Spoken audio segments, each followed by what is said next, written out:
ونعوذ بالله من شرور أنفسنا سيئات أعمالنا من يهده الله فلا مضل له ومن يضلل فلا هادي له أشهد أن لا إله إلا الله وحده لا شريك له وأشهد أن محمدا عبده ورسوله يا أيها الذين آمنوا اتقوا الله حق تقاته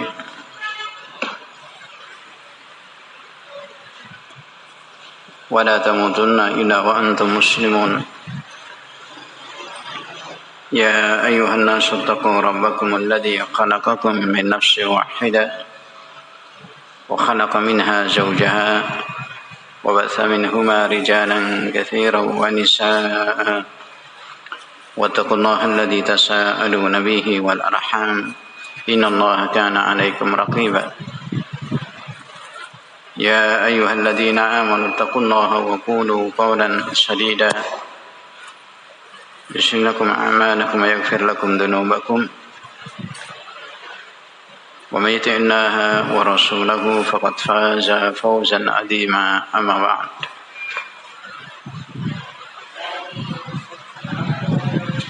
إخوة الإيمان رحمكم الله وأعزكم الله جميعا. Senantiasa kita memanjatkan syukur kepada Allah Azza wa Jalla dan memuji Allah bi asma'ihil husna wa sifatihil ula atas segala karunia nikmat al-zahirah wal batinah yang Allah anugerahkan kepada kita bimannihi wa karamih, terlebih lagi kenikmatan iman wal Islam was sunnah yang Allah tetapkan kepada kita bitaufiqihi jalla wa ala, yang merupakan nikmat paling besar yang Allah berikan kepada hambanya liman yasha.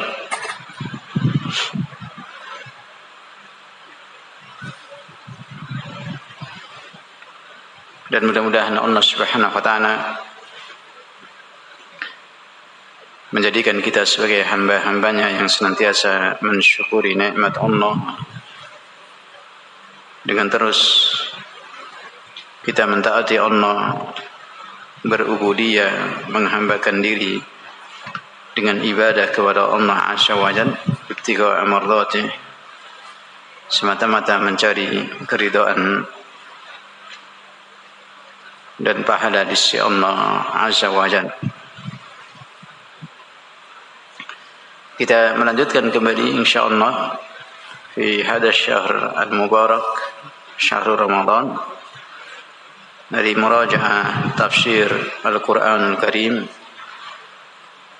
dari Syekh Al-Allamah Al-Mufassir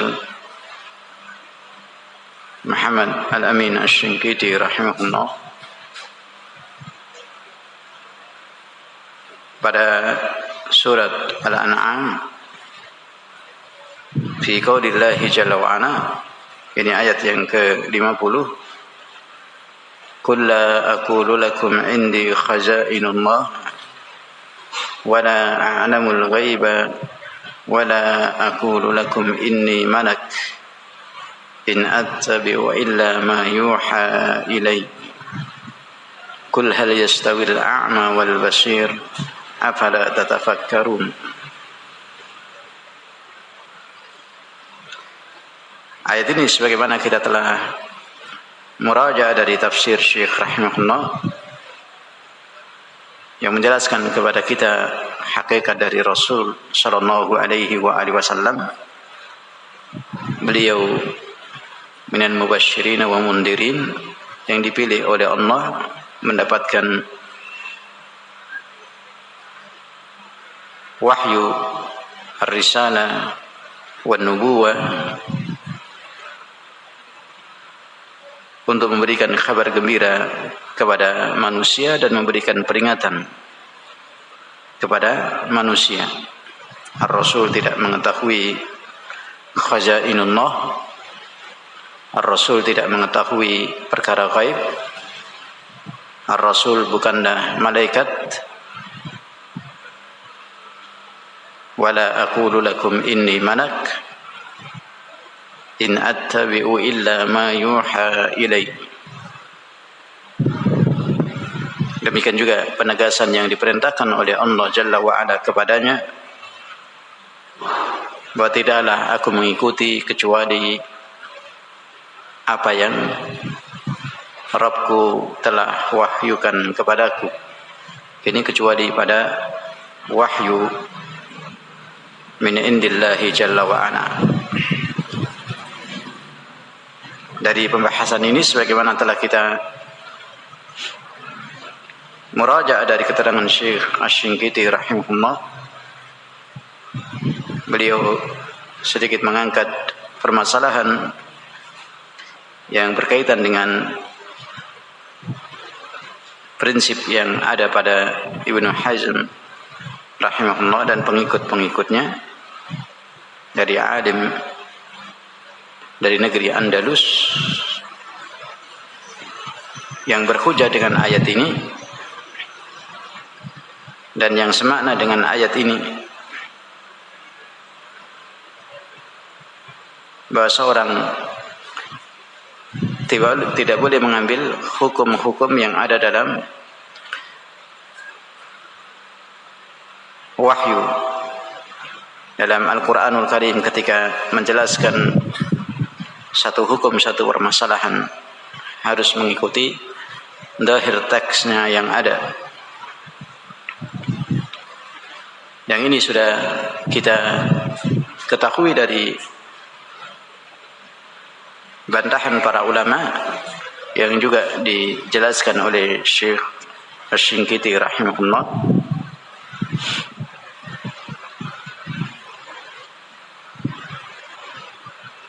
bahwa perkataan Ibnu Hazm yang mengatakan sesungguhnya Allah diam dari sebagian perkara-perkara, maka tidak boleh kita membahasnya. Itu adalah perkara-perkara yang dimaafkan jika dilakukan. Kalimat ini sebagaimana dibantah oleh Syekh rahimahullah, kalimat yang ghair musib, tidak benar. Justru Allah Subhanahu wa taala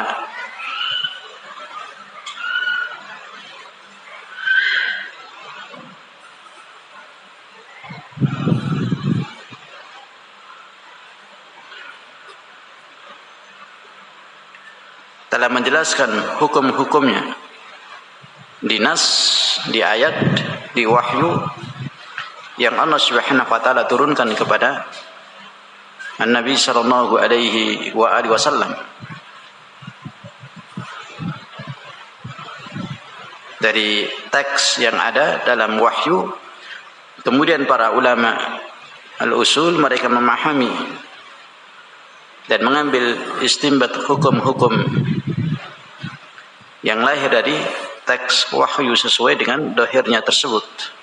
Sebagaimana contoh, fala taqul lahuma uff.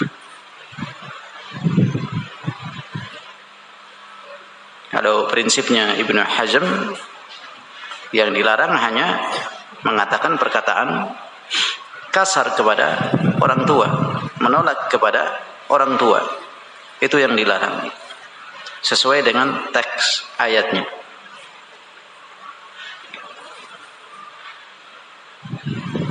Adapun memukul dan yang tidak disebutkan yang lainnya, maka tidak boleh melarangnya. Artinya boleh. Ini kalau prinsipnya Ibnu Hazm.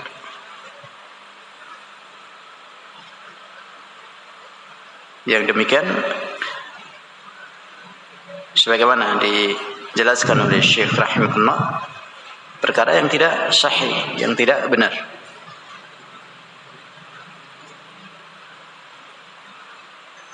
di mana dalam ayat ini Allah Subhanahu wa taala melarang perkara yang ringan dalam bentuk pembangkangan kepada kedua orang tua, yang demikian saja dilarang oleh Allah Azza wa Jalla, apalagi yang lebih besar. Apalagi yang lebih besar, memukul, mencederai, menyiksa, atau bahkan sampai tingkat membunuh. Ini tidak disebutkan dalam ayat ini secara teks lafadznya. Para ulama dengan illah tersebut, larangan pada perkara yang kecil dalam bentuk pembangkangannya kepada kedua orang tua sudah dilarang oleh Allah, apalagi yang lebih besar daripada itu.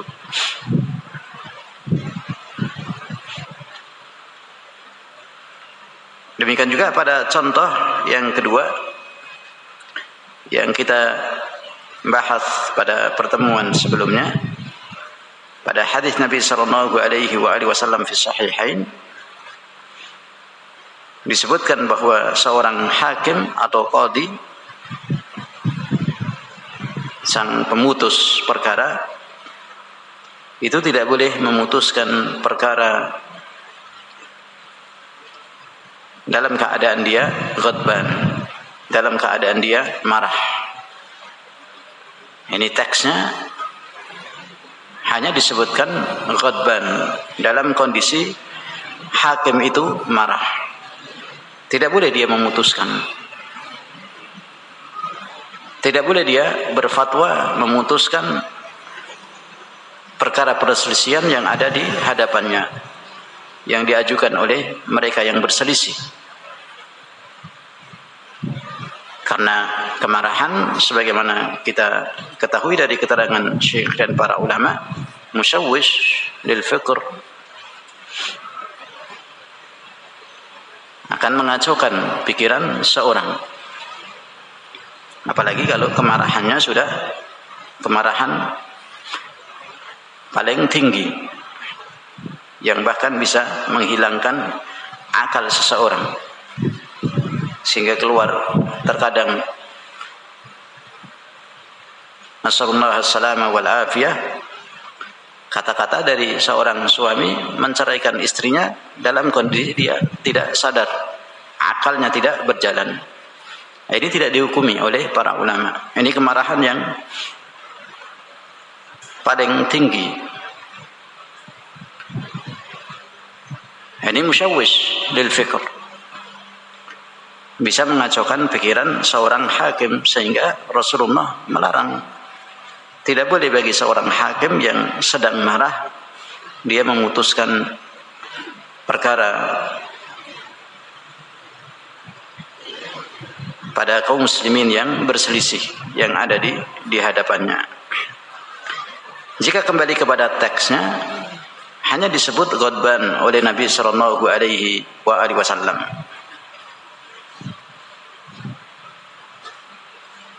Wa qala Syekh rahimahullah, wa sakata an-nabi sallallahu alaihi wasallam fi hadzal hadits as-sahih amma law kana al-qadi mushawwishul fikr taswisan a'zamu min al-ghadab. Rasulullah tidak menyebut selain daripada ghadab, kemarahan. Tidak disebutkan oleh Nabi alaihi salatu wasallam selain penyebab kemarahan.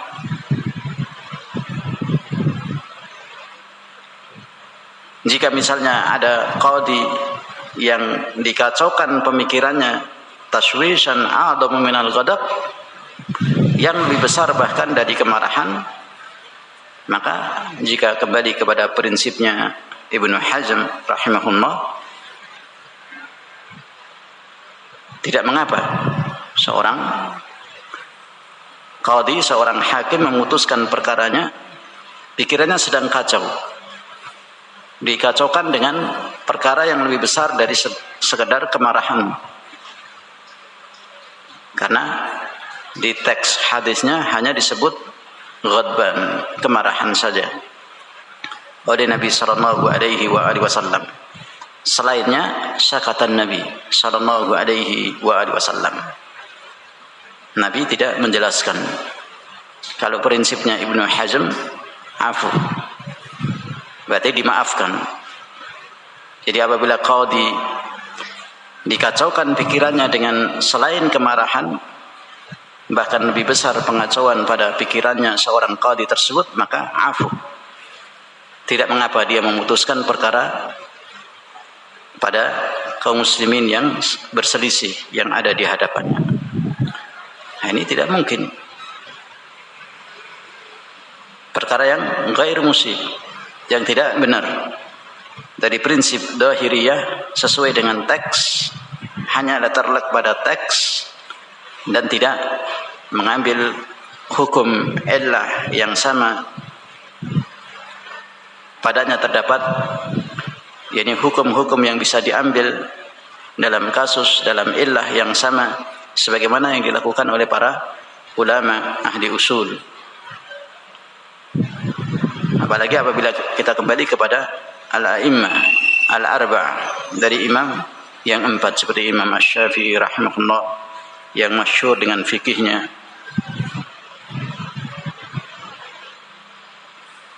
sangat berseberangan dengan apa yang dijalani oleh prinsip Ibnu Hazm rahimahullah. Nah, dijelaskan oleh Syekh rahimahullah,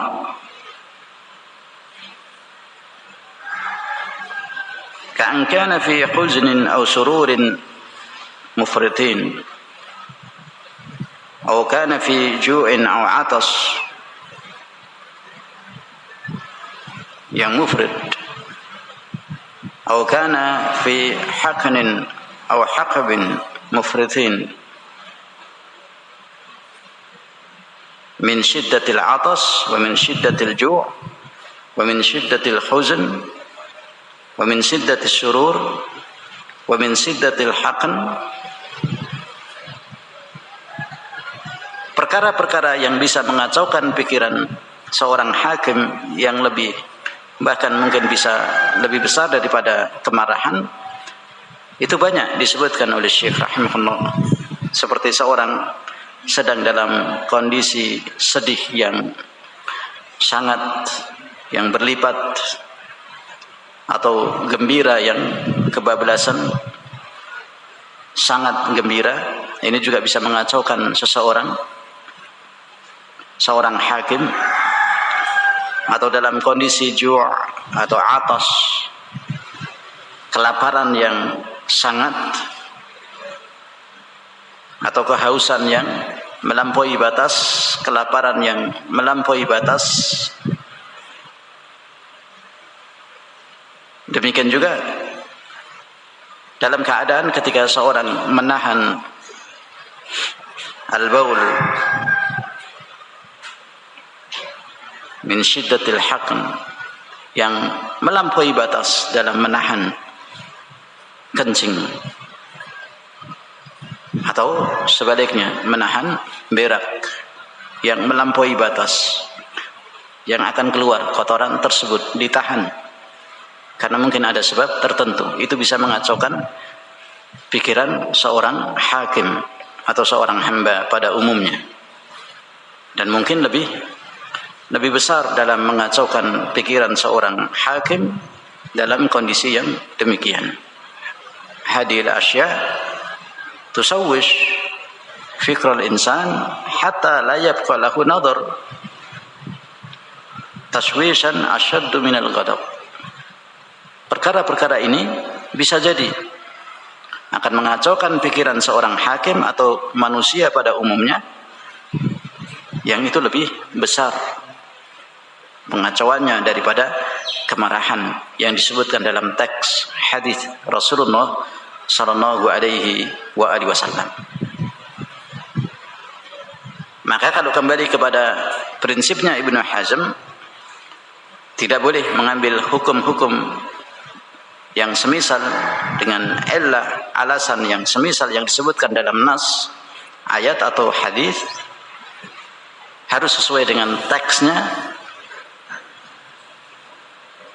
Fayaqul Ibnu Hazm hadhihi maskutun anha. Selain dari kemarahan, tidak diterangkan oleh Nabi alaihi salatu wassalam. tidak disebut oleh Nabi sallallahu alaihi wasallam. Fal hukmu fi waqtiha afu. Maka seorang hakim ketika kondisi sedang kacau yang bukan disebabkan karena kemarahan atau disebabkan selain daripada kemarahan, maka boleh dia memutuskan perkara dan dimaafkan. Ini kalau kembali kepada prinsip Ibnu Hazm yang hanya berjalan di atas teks lafadznya,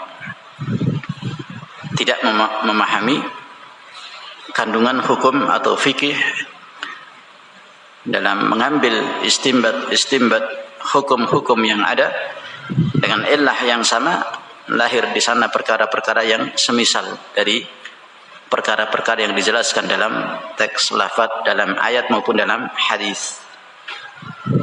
Sebagaimana contoh dalam hadis Nabi sallallahu alaihi wasallam ini. Jadi larangan seorang hakim memutuskan perkara di saat dia marah, disebut ghadban. Kalau kembali kepada teksnya saja sesuai dengan prinsipnya Ibnu Hazm, maka di sana perkara selain kemarahan itu afu, dimaafkan jika hakim dikacaukan pikirannya dengan selain kemarahan ketika memutuskan perkara, maka boleh dan dimaafkan.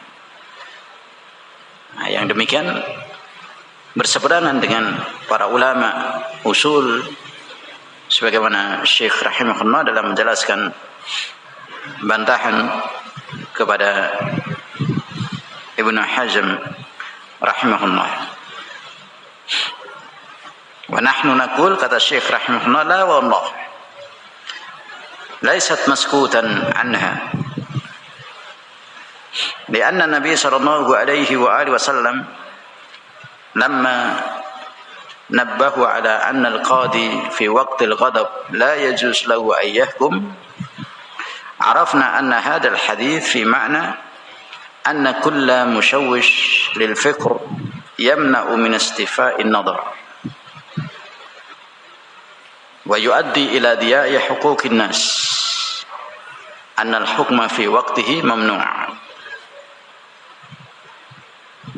Lalu kita, Syekh Asy-Syinkiti dan para ulama usul yang lainnya menegaskan tidak.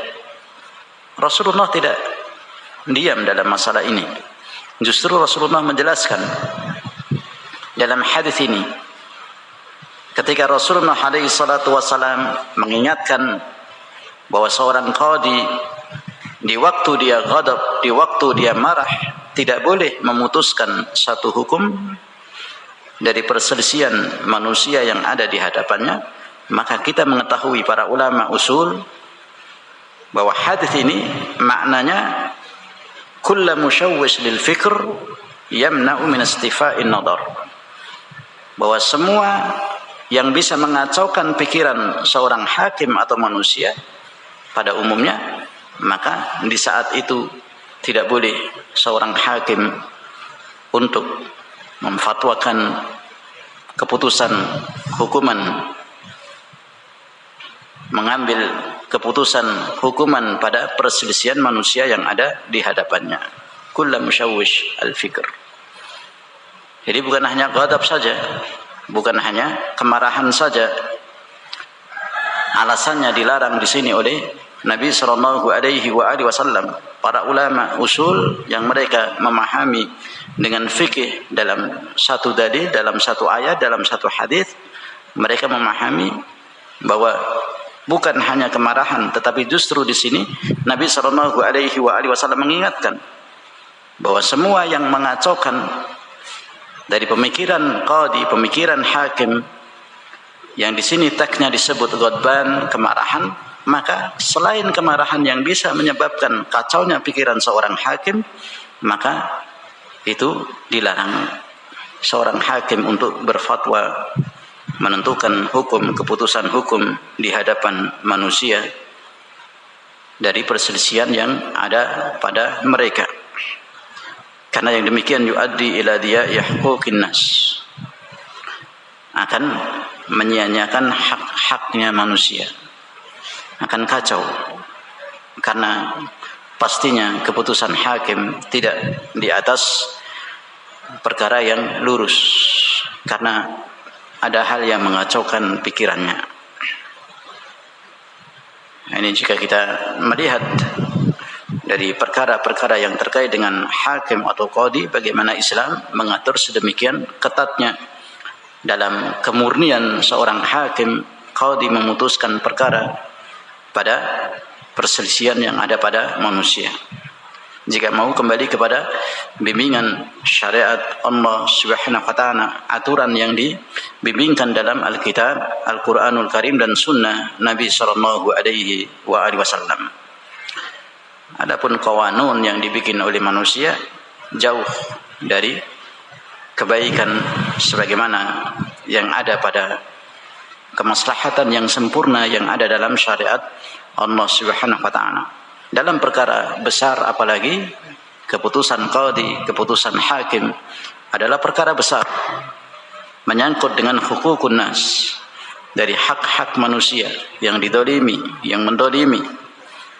Dua orang yang berselisih bahkan bisa saling membunuh satu dengan yang lainnya, meminta fatwa pada seorang hakim, pada seorang qadhi. Jika hakim qadhi yang ada pada salafun salih radhiyallahu taala anhum ajmain masyhur dilandasi dengan keluasan hukum syariat Allah azza wa jalla.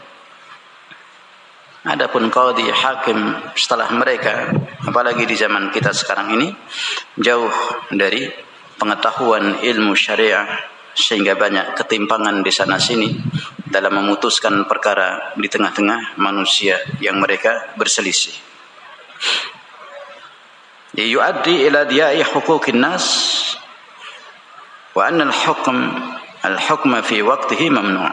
Dia tidak boleh di saat yang demikian untuk memutuskan perkara sebagaimana dilarang oleh Rasulullah sallallahu alaihi wasallam. Jadi bukan hanya ghadban, kemarahan saja yang mengacaukan pikiran hakim sehingga dilarang oleh Rasulullah alaihi salatu wassalam seorang hakim untuk memutuskan perkara di saat marah. Tapi semua yang mengacaukan pikiran hakim bukan hanya kemarahan. Para ulama usul mereka memahami dari ilahnya, dari apa yang disampaikan oleh Rasulullah sallallahu alaihi wasallam. Dari sini kita bisa mengetahui bagaimana Ibnu Hazm hanya berjalan di atas teks. Tapi sebagaimana kita ketahui dari cabang ilmu yang lainnya, bagaimana pujian ulama yang tinggi kepadanya, tapi peringatan dari banyak para ulama juga mengarah kepadanya dari perkara-perkara yang keluar dari bimbingan yang semestinya yang dibimbingkan oleh salafun salih radhiyallahu taala anhum ajma'in.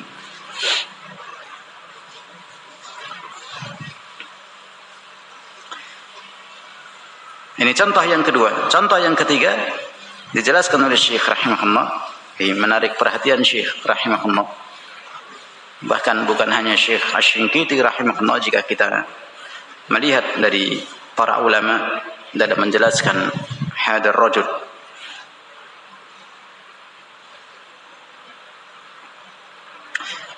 Kadzalika sahha 'anil Nabi sallallahu alaihi wasallam annahu naha 'anil baul fil ma'ir raqid wa sakata 'amma law bala fi qarurah shabaha fil ma' min al qarurah fa muqtada ma yaqulu Ibnu Hazm annahu law qattara fi qatarat qalilah mubasharah hada mantuqun bih walau sabba fihi mi'at adnan min al awani anna hada mubah wa maskutun an wa hada hawash la yaquluhu aqil lianna Nabi sallallahu alaihi wasallam innama naha anhu lianna al bawla yuqaddar wa sabbahu fi min al ina la farqa bainahu wa baina baulihi fihi mubasyarah. Juga satu contoh dijelaskan oleh Syekh rahimahullah dari hadis Nabi sallallahu alaihi wasallam yang sahih muttafaqun alaih, di mana Rasulullah alaihi salatu wassalam melarang seorang kencing di air yang diam, dan tidak menyebut Rasulullah alaihi salatu wassalam perkara-perkara yang lainnya. Dalam teks hadis ini Rasulullah naha 'anil baul fil ma'ir raqid, di air yang diam.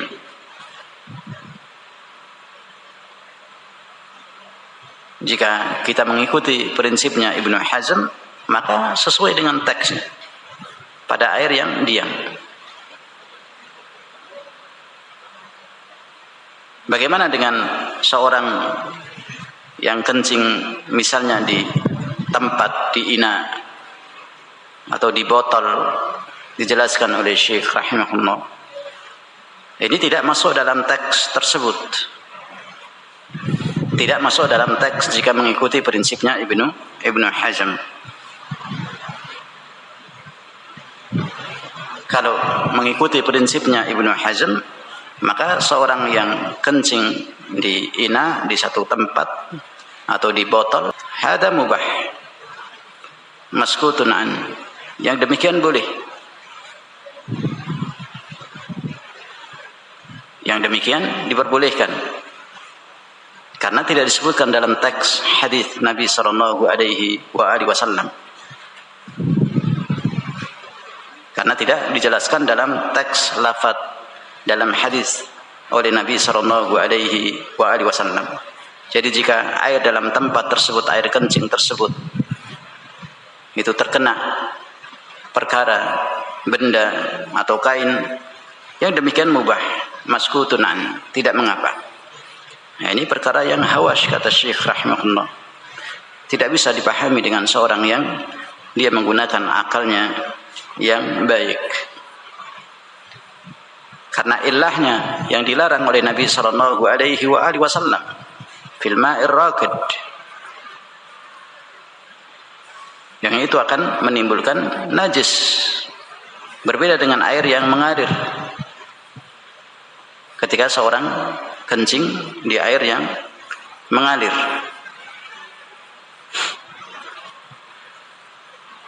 demikian juga dari hadis Nabi sallallahu alaihi wasallam yang dicontohkan oleh Syekh rahimahullah,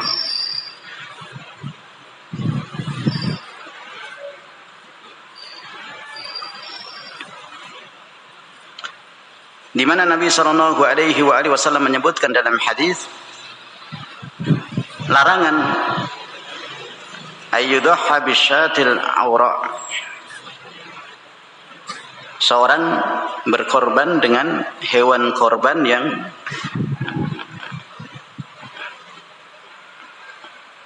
mata satunya cacat, tidak bisa melihat. Jadi satu mata tidak bisa melihat hewan korban tersebut, yang satunya bisa melihat. Jadi cacat sebelah dari kedua matanya, satu bisa melihat, satu cacat tidak bisa melihat. Hewan korban dari keadaan yang demikian dilarang oleh Nabi sallallahu alaihi wasallam untuk dijadikan sebagai korban. Naha 'anil ayyudhha bisyatil awra, hewan korban yang buta satu matanya, yang satu bisa melihat, yang satu buta. Dan Nabi sallallahu alaihi wasallam tidak menjelaskan dalam teks lafadznya sakata anisya al-umya, tidak menjelaskan dalam lafadz hadisnya bagaimana dengan berkorban dengan korban hewan yang buta semua, dua-duanya, kedua matanya buta semua, tidak dijelaskan.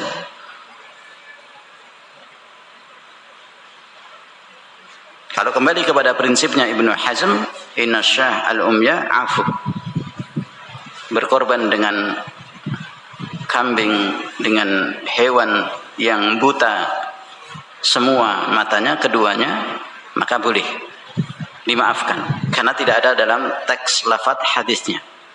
Tidak ada dalam lafadz hadisnya. Dalam teks hadisnya tidak disebutkan oleh Nabi sallallahu alaihi wasallam. Maka dimaafkan ketika seorang berkorban dengan hewan korban yang buta kedua matanya. Yang dilarang hanya satu mata yang buta oleh Nabi sallallahu alaihi wasallam. Ini jika kembali kepada prinsip keliru Ibnu Hazm rahimahullah. Kalau kembali kepada prinsip keliru Ibnu Hazm rahimahullah, boleh berkorban dengan hewan korban yang buta kedua matanya.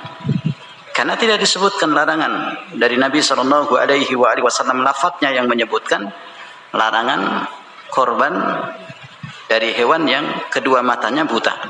Yang disebutkan hanya satu matanya yang buta, yang dilarang oleh Nabi sallallahu alaihi wasallam.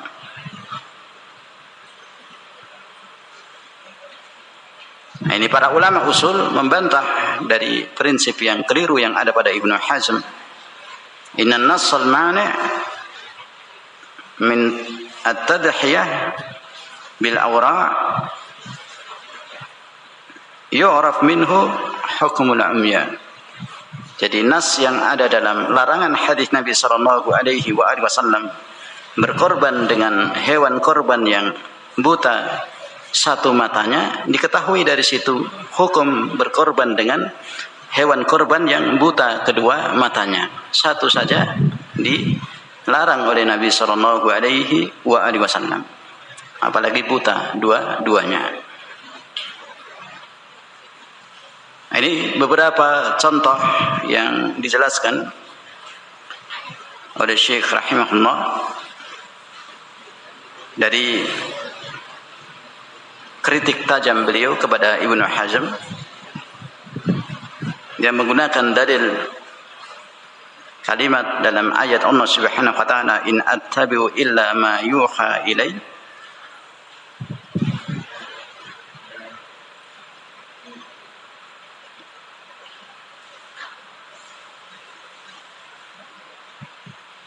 Bahwa tidak boleh memahami ayat itu di luar lafadznya dari ayat yang Allah Subhanahu wa taala turunkan. Dia tidak boleh mengambil istinbat hukum dalam ayat-ayat nas Al-Qur'an, demikian juga hadis-hadis Nabi sallallahu alaihi wasallam. Tidak boleh berijtihad, tidak boleh menggunakan pemahaman fikih seperti yang dilakukan oleh para ulama usul dalam memahami ayat-ayat yang ada dalam nas Al-Quran, demikian juga dalam hadis Nabi sallallahu alaihi wasallam. Sebaliknya, sebagaimana yang dijelaskan oleh Syekh rahimahullah,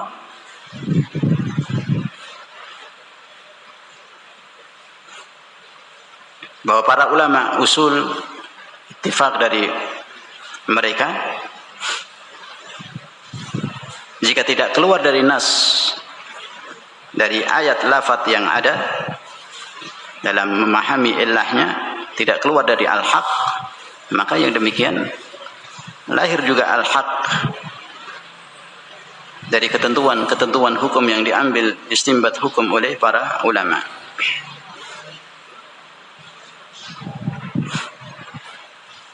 Dan apabila kita memperhatikan dari keterangan para ulama yang memberikan keterangan berkaitan dengan prinsip sebagian yang keliru yang ada pada Ibnu Hazm, maka kita akan melihat perkara yang sangat besar yang dikatakan oleh para ulama. Dari sebagian ulama seperti Al-Imam Ad-Dhahabi, ulama besar dari ulama jarh wa ta'dil yang masyhur dengan Syiar A'lamun Nubala,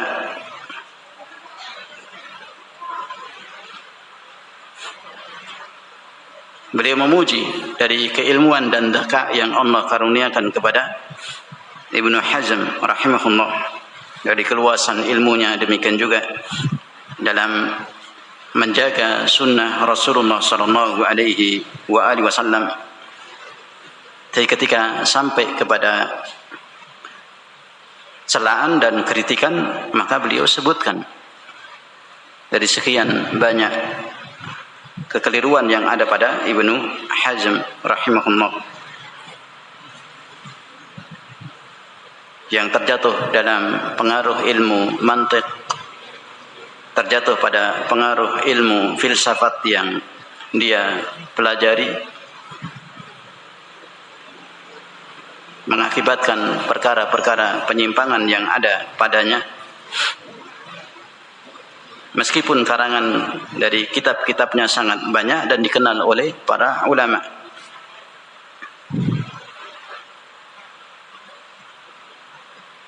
Maka Al-Imam Ad-Dhahabi rahimahullah dari keterangan yang sangat panjang dalam pujian dan kritikan kepada Ibnu Hazm, beliau menegaskan, wa bil jumlah fal kamalu aziz wa kullu yu'khad min qawlihi wa yutrak illa Rasulullah sallallahu alaihi wasallam. Pada kesimpulannya, kesempurnaan itu sangat tinggi, dan kesempurnaan yang mutlak itu hanya milik Allah Jalla wa Ala. Setiap orang bisa diambil dan ditinggalkan perkataannya, kecuali Rasulullah Nabiyuna Muhammad sallallahu alaihi wasallam,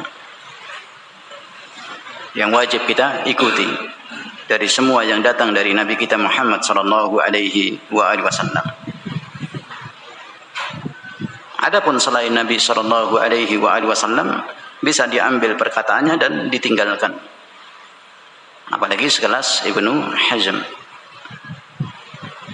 A'immatul arba'ah sebagaimana kita ketahui prinsipnya, Al-Imam Asy-Syafi'i, Al-Imam Ahmad dan yang lainnya dari a'immatul arba'ah, jika ijtihadnya, pendapatnya dalam berfatwa itu menyelisih dari hadis Nabi sallallahu alaihi wasallam, buang. Diperintahkan untuk kita meninggalkan dari ijtihad mereka, para imam-imam masyhur dari imam dunia, a'immatul arba'ah, ketika fatwa ijtihad mereka menyimpang dari dalil nas yang ada dalam Al-Quran, demikian juga dalam sunnah Rasulullah sallallahu alaihi wasallam. Contoh-contoh yang lainnya dari kasus yang berkaitan dengan prinsip Ibnu Hazm ini banyak sekali, sebagaimana dijelaskan oleh Syekh Asy-Shinqiti rahimahullah.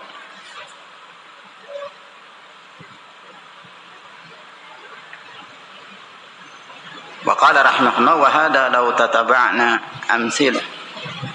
أمثاله كثيرة في كتاب الله وسنة نبيه صلى الله عليه وسلم. Jadi banyak sekali contoh-contoh dari sekian contoh yang dijelaskan oleh Syekh rahimahullah, kita bisa memahami bagaimana cara prinsip Ibnu Hazm yang mengambil hukum hanya dari lafaz teks yang ada dalam nas Al-Quran, demikian juga dalam hadis Rasulullah sallallahu alaihi wasallam, dan menolak pemahaman pengambilan hukum yang ada pada nas dalil Al-Quran dan hadis Rasulullah sallallahu alaihi wasallam.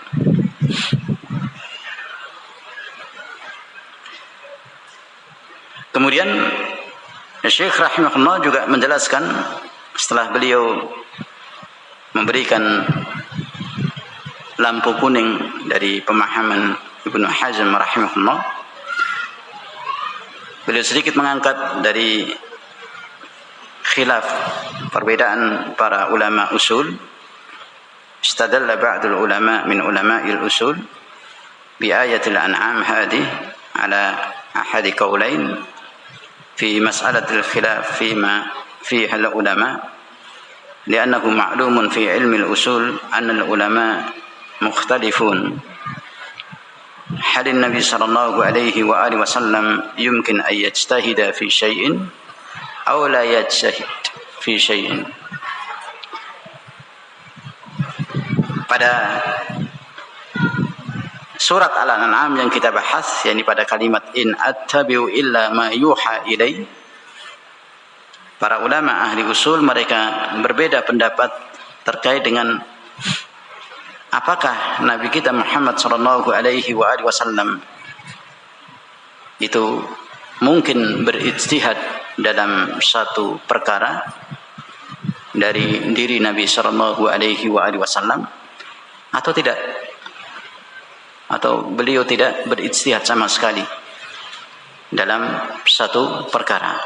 Ini yang terjadi perbedaan di kalangan para ulama ahli usul, sehingga dari sebagian mereka berpendapat dengan ayat ini, dengan perselisihan yang ada pada mereka, apakah Rasulullah itu berijtihad dalam satu perkara atau tidak, murni mengikuti wahyu.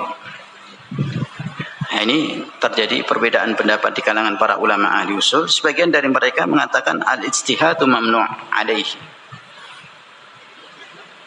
bahwa ijtihad pada Rasul alaihi salatu wassalam terlarang. Jadi Rasulullah tidak berijtihad dalam dakwah beliau, dalam kenabian beliau, dalam kerasulan beliau. Tidak ada ijtihad dari beliau Nabi sallallahu alaihi wasallam, dan terlarang bagi beliau untuk berijtihad dalam satu masalah, dalam satu perkara dari kenabiannya, dari kerasulan beliau sallallahu alaihi wasallam. Mereka ini berhujjah dengan ayat dalam surat Al-An'am yang kita bahas, in attabi'u illa ma yuha ilayya. Wa ayatul najm, juga ayat dalam surat An-Najm yang berbunyi wa ma yantiqu 'anil hawa in huwa illa wahyu yuha. Jadi yang keluar dari lisan beliau Nabi sallallahu alaihi wasallam itu bukan dari hawa, tetapi dari wahyu min indillahi jalla wa ala.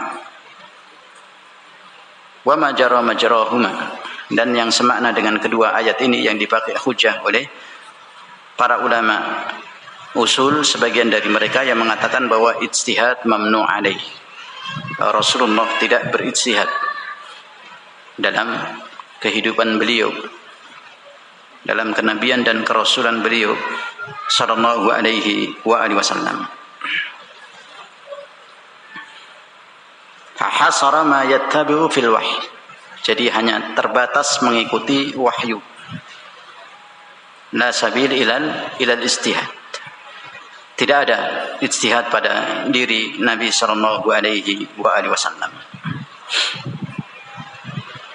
Ini dari sebagian para ulama usul yang mengatakan ijtihad terlarang bagi Nabi sallallahu alaihi wasallam. Sebagian ulama usul yang lainnya mengatakan tidak.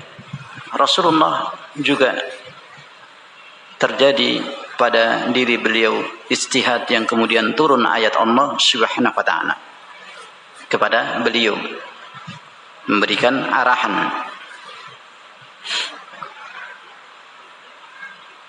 Dijelaskan oleh Syekh rahimahullah, fa ajabu an hadal qalu waqa'at waqa'a tadullu ala al-ijtihad fil jumlah. Jadi terjadi perkara pada Nabi sallallahu alaihi wasallam yang menunjukkan bahwa beliau berijtihad dalam sebagian kesempatan, dalam sebagian apa yang dihadapi oleh Nabi kita Muhammad sallallahu alaihi wasallam. Kama dallat alaihi ayat min kitabillah ka qauli fi suratil Anfal. Seperti dalam surat Al-Anfal yang dijadikan hujjah oleh sebagian ulama usul yang mengatakan Nabi juga berijtihad, yaitu menjelaskan bahwa Nabi alaihi salatu wasallam ijtahada fi usara ahli Badr. Ketika Nabi sallallahu alaihi wasallam mendapatkan tawanan dari peperangan Badr, beliau berijtihad. Lam yaktulhum, beliau tidak membunuh mereka, tawanan perang dalam peperangan Badr. Beliau tidak membunuh tawanan perang dalam peperangan Badr. Sehingga turun ayat Allah Subhanahu wa taala dalam surat Al-Anfal memberikan arahan kepada Nabi sallallahu alaihi wasallam fi qaulillahi jalla wa ala, ma kana linabiyyin ayyakuna lahu asra hatta yudkhina fil ard turiduna 'aradad dunya wallahu yuridul akhirah. Ini arahan dari Allah jalla wa ala yang tidak seyogianya bagi Nabi sallallahu alaihi wasallam melakukan yang demikian. Turiduna 'aradad dunya wallahu yuridul akhirah. Ini salah satu dalil yang dipakai oleh sebagian ulama ahli usul bahwa pada Nabi sallallahu alaihi wasallam juga melakukan ijtihad, sehingga turun ayat Allah Subhanahu wa taala tersebut dalam menghadapi tawanan yang beliau dapatkan dalam peperangan Badr.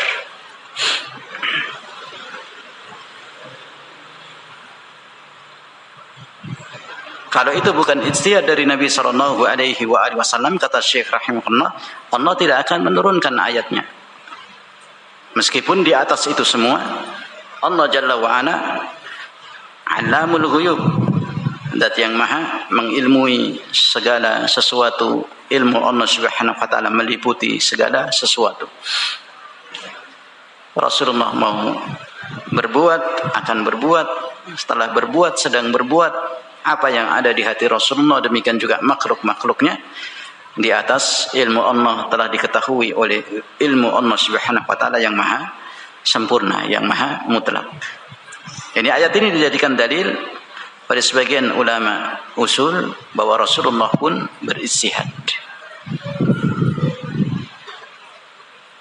Demikian juga contoh dalam surat At-Taubah ayat yang ke-43 yang juga menunjukkan Rasulullah dihadapkan dengan ijtihad yang beliau jalankan, sehingga turun ayat dalam surat At-Taubah ayat yang ke-43. Dijelaskan oleh Syekh rahimahullah, hadhihi nusus wa amthaluha ma'nahu annahu yaf'alu ba'da al-umur min ghairi wahyin sarih bal bi ijtihadin min. Jadi nas-nas ini, turunnya ayat Allah Subhanahu wa taala dari beberapa ayat kepada Nabi sallallahu alaihi wasallam menunjukkan bahwa pada sebagian perkara Rasulullah sallallahu alaihi wasallam berbuat dengan ijtihadnya tanpa bimbingan wahyu yang sharih, tapi itu dari ijtihad beliau, kemudian turun ayat kepada Nabi sallallahu alaihi wasallam untuk mengarahkan kepada Rasulullah sallallahu alaihi wasallam.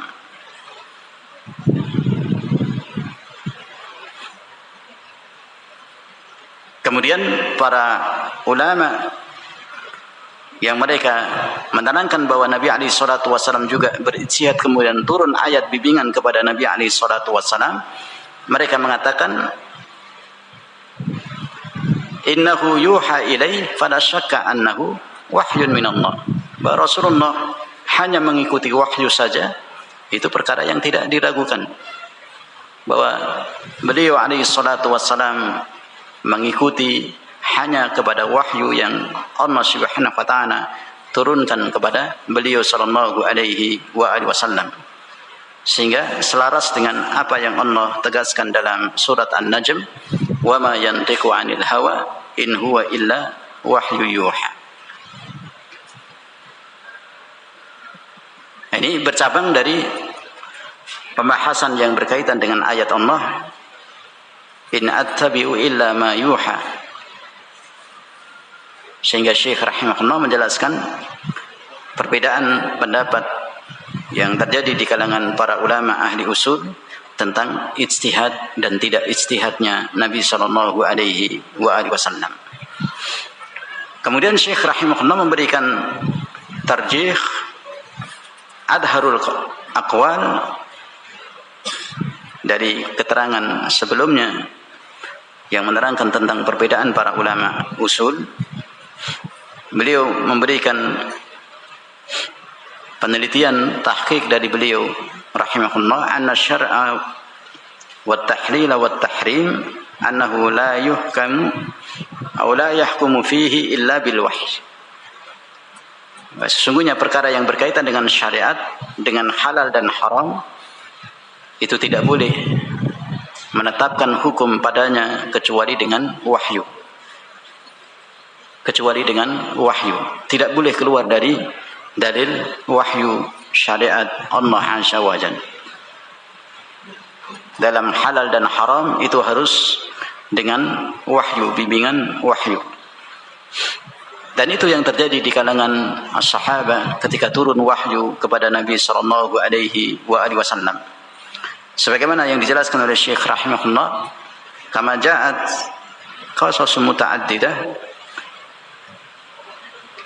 annahu idza ja'ahu al-amr la wahya fihi kaffa anhu wa ahjama yanduru hukmullah fihi hatta ya'tiyahu al-wahy مثل الخروف كما ذكرنا في قصة بدر ومن أسار منهم هنالك والأمور دنيوية أنه ربما يفعل فيها الأمر ولا يفعله إلا جائزا لدلالة ظواهر الشرع عليه إلا أنه ربما يكون غيره أولى منه ولهذا يقول الله لما فعلت كذا. Dijelaskan oleh Syekh rahimahullah bahwa terdapat yakni perkara-perkara kejadian kisah yang terjadi di kalangan as-sahabah ketika turunnya wahyu dari Allah kepada nabinya sallallahu alaihi wasallam, bahwa dalam perkara-perkara yang dijalani oleh mereka as-sahabah ketika wahyu itu belum turun, tidak ada bimbingan wahyu di dalamnya, kaffa anhu wa ahjama. Para sahabat mereka diam menunggu turunnya wahyu. Jadi tidak berani berbuat, tidak berani melakukan amalan sampai kemudian turun wahyu kepada Nabi alaihi salatu wassalam yang memberikan bimbingan kepada mereka. Kita ketahui seperti kisah Ifq, tuduhan zina kepada Ummul Mukminin Aisyah radhiyallahu taala anha wa ardhaha. Bagaimana keputusannya sampai lama tidak turun wahyu kepada Nabi sallallahu alaihi wasallam. Demikian juga Rasulullah alaihi salatu wasallam tidak mengkhabarkan wahyunya dalam waktu cukup lama sampai sebulan. Aisyah radhiyallahu taala anha wa ardhaha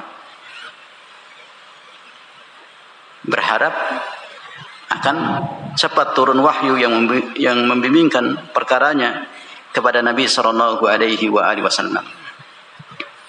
Jadi Rasulullah tidak mengkhabarkan wahyu karena memang belum turun wahyu kepada beliau.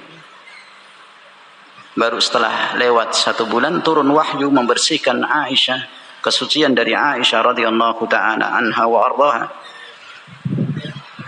Itu pun menunjukkan bahwa Aisyah radhiyallahu taala anha wa ardhaha keimanannya begitu tinggi kepada Allah. Ia hanya bersyukur kepada Allah Jalla wa Ala. Allah sendiri yang membersihkan, yang mensucikan namanya dari tuduhan zina orang-orang munafik yang sudah tersebar di sebagian muslimin, dan mereka juga mengkhabarkannya sehingga mereka ikut dalam dosa penyebaran fitnah zina kepada Ummul Mukminin Aisyah radhiyallahu taala anha wa ardhaha. Jadi sebagian dari kejadian yang menimpa as-sahabah ketika belum turun wahyu, bimbingan wahyu, mereka menahan diri, mereka diam. Mereka melihat hukum Allah, wahyu yang turun dari Allah kepada Nabi-Nya sallallahu alaihi wasallam sampai turunnya wahyu. bimbingan kepada kasus-kasus yang ada pada sebagian mereka as-sahabah.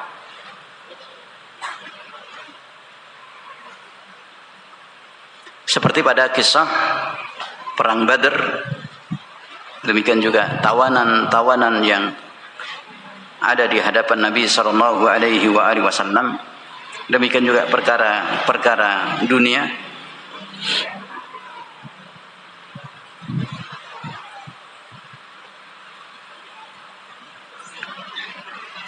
yang ada pada mereka sebagian as-sahabah radhiyallahu taala anhum ajmain, dari perkara-perkara dunia yang terkadang sebagian mereka melakukan perkara yang sesungguhnya boleh, tapi di sana ada yang lebih utama, min haitsu ghairahu aula minhu wa in kana jaizan.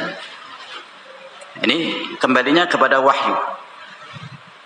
Jadi apabila kita memperhatikan dari apa yang ditahqiq oleh Syekh rahimahullah, perkara yang berkaitan dengan syariat, perkara yang berkaitan dengan halal dan haram, maka seorang tidak boleh menetapkan hukum di dalamnya kecuali di atas dalil wahyu. Sebagaimana kejadian yang menimpa pada sebagian mereka as-sahabah radhiyallahu ta'ala anhum ajmain yang menunggu keputusan dari Allah, turunnya wahyu dari Allah kepada nabinya sallallahu alaihi wasallam. Yang hari ini memberikan pelajaran yang besar kepada kita, ikhwatal iman rahimakumullah. Bagaimana kehati-hatian seorang muslim, seorang mukmin dalam mengamalkan agamanya, dalam berjalan di atas bimbingan wahyu. Pentingnya kita terus belajar, menggali dari pemahaman kitabullah dan sunnah Rasulullah sallallahu alaihi wasallam.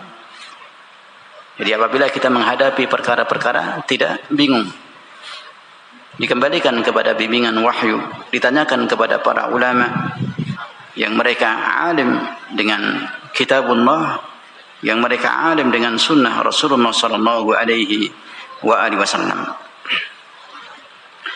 Demikian ikhwatal iman rahimakumullah yang kita bisa murajaah pada kesempatan ini. Insyaallah kita lanjutkan pada murajaah berikutnya biidznillah. Wallahu a'lam bissawab. Wa akhiru da'wana anil hamdulillahi rabbil alamin.